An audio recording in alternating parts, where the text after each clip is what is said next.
Salut, c'est Rémi, j'espère que vous allez bien. On se retrouve dans cette vidéo aujourd'hui pour voir comment lancer son blog en 6 étapes. Ces 6 étapes importantes, je me suis tout noté ici pour éviter d'oublier quoi que ce soit. Alors avant de commencer, qui je suis pour vous parler de ça? Je suis Rémi Fonvieille, agence web digitale spécialisée WordPress. Je m'occupe de toute la communication digitale des entreprises, de toutes les personnes qui débutent, qui viennent vers moi et qui me disent voilà, je veux un site internet.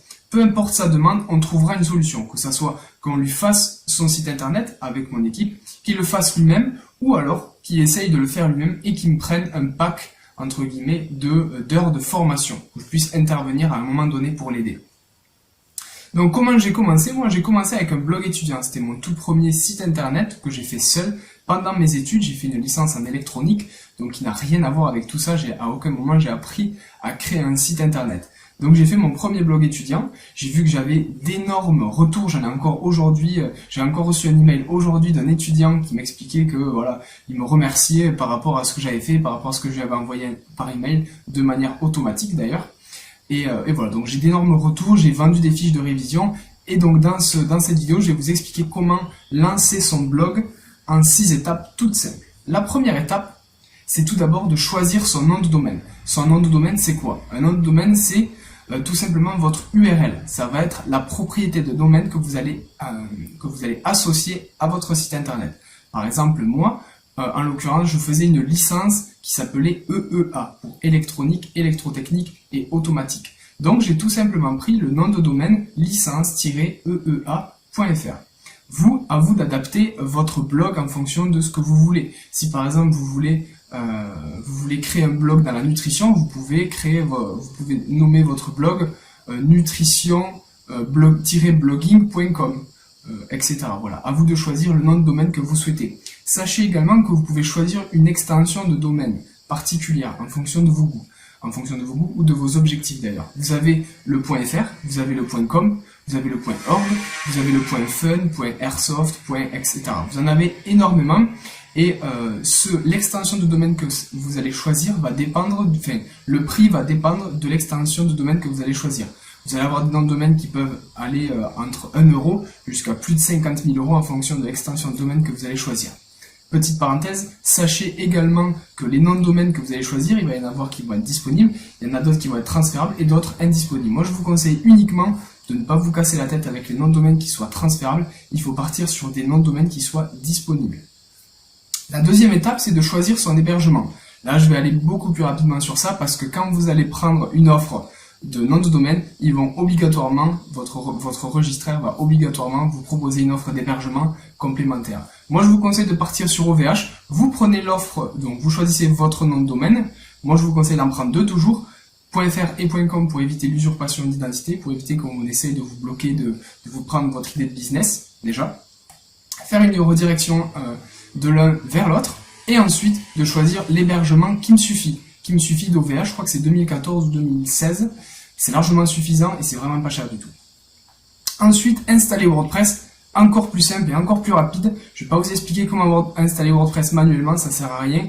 Quand vous êtes sur le cheminement, le tunnel de vente de votre registraire, donc OVH, pour choisir votre nom de domaine, partir sur l'hébergement de votre site internet, vous avez simplement une case à cocher pour installer WordPress. Vous cochez cette case et lorsque vous aurez terminé de payer cette commande, vous aurez vos noms de domaine, votre hébergement et WordPress qui est installé dessus. Donc vous allez gagner un temps fou.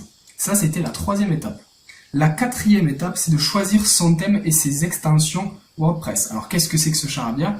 Sachez que déjà WordPress est un CMS, un système de gestionnaire de contenu. En gros, qu'est-ce que c'est?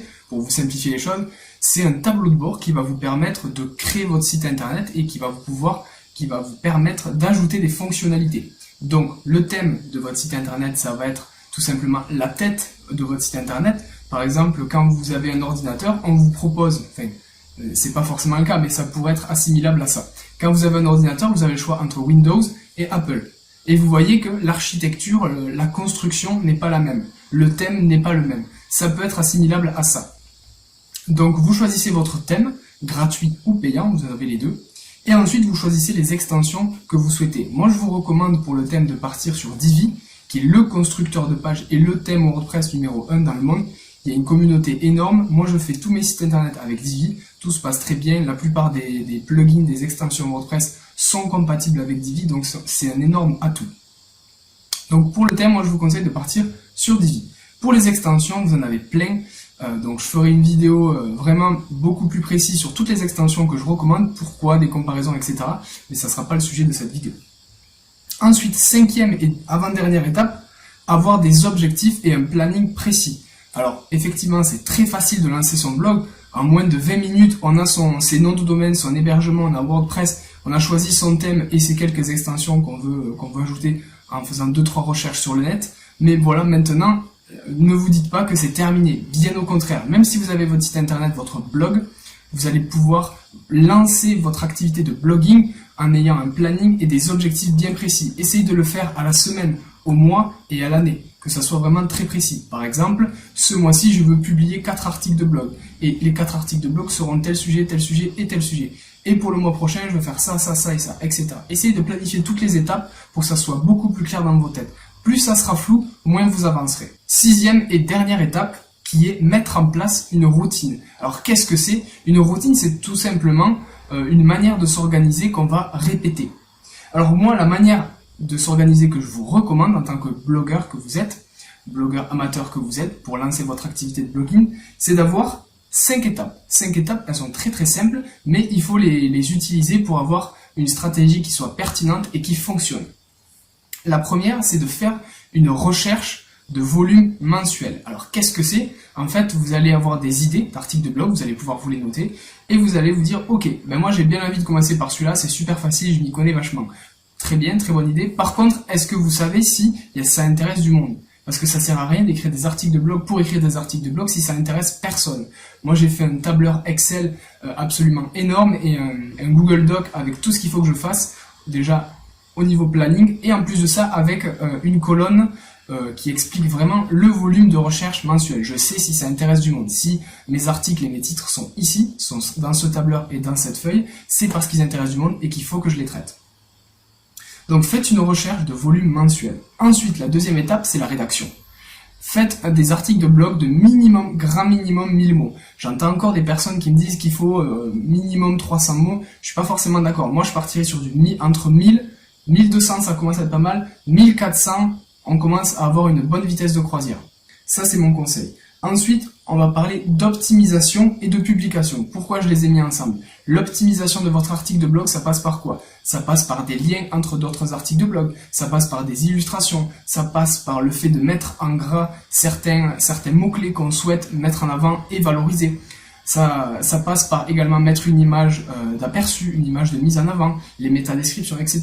Je détaillerai pas plus dans cette vidéo, mais c'est exactement ça l'optimisation. Et pourquoi on rajoute la publication? Tout simplement parce qu'il suffit d'un seul clic pour optimiser son article de blog. Quatrième et cinquième dernière étape de mettre en place sa routine, c'est la promotion. Alors la promotion, même moi j'ai du mal à le faire, je le reconnais, mais c'est quelque chose de très très important. J'ai remarqué qu'au début, quand j'avais très peu de personnes qui aimaient ma page Facebook, j'ai fait énormément de promotions sur tous les groupes et toutes les pages Facebook, j'ai énormément contacté de personnes, etc. Et je suis passé de 0 à 100 likes en moins de mois. Donc ce qui est vraiment assez intéressant. Et vous voyez que si vous faites ça avec du contenu, en apportant du contenu, de la valeur, les gens vont vous suivre, les gens vont vous rejoindre, vont s'intéresser à vous et vont vouloir en savoir plus sur tout ce que vous proposez.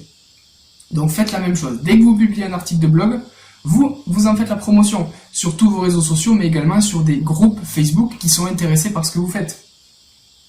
Et également, la promotion, ça passe également par le netlinking et le backlink. Alors, qu'est-ce que c'est? C'est le fait d'aller sur la toile, d'aller sur des forums, d'aller sur des sites internet, créer des partenariats et dire, voilà, j'ai écrit un article de blog, je pense qu'il pourrait être complémentaire avec ce que tu as fait, et voilà, je te recommande mon article de blog. Si tu peux faire un petit lien qui redirige vers mon site et mon article de blog, ça serait vraiment chouette. J'ai des entreprises comme Kinsta, je ne sais pas si vous connaissez, c'est un hébergeur WordPress qui est très connu, qui m'a envoyé un email parce que j'étais devant eux au niveau d'un article de blog sur un sujet qui les intéressait.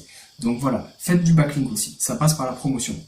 Et ensuite, la cinquième et dernière étape, qui est l'analyse. L'analyse, qu'est-ce que ça veut dire? Vous allez tout simplement analyser quel est le résultat, quelle est la pertinence de ce contenu, est-ce qu'il a été intéressant, est-ce qu'il a été valorisé, Est-ce que ça vaut le coup de continuer à traiter du sujet, ou peut-être faut-il évoluer vers d'autres choses, etc.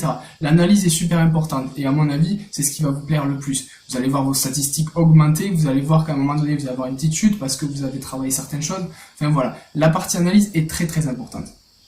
Dites-moi dans les commentaires quelle est votre routine, qu'est-ce que vous allez mettre en place, qu'est-ce que vous souhaitez développer, je veux tout savoir, dites-moi tout dans les commentaires, ça m'intéresse. Ensuite, n'hésitez pas à me dire si cette vidéo vous a plu, si le format vous convient.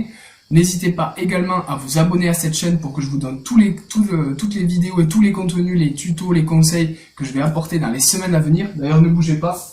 Regardez, je vous ai créé une feuille bien précise, je ne sais pas si on voit avec le soleil, avec tous les sujets que je dois aborder dans les prochaines semaines. Donc ça fait beaucoup de travail, mais au moins comme ça, vous serez pas déçus de ce qui va arriver.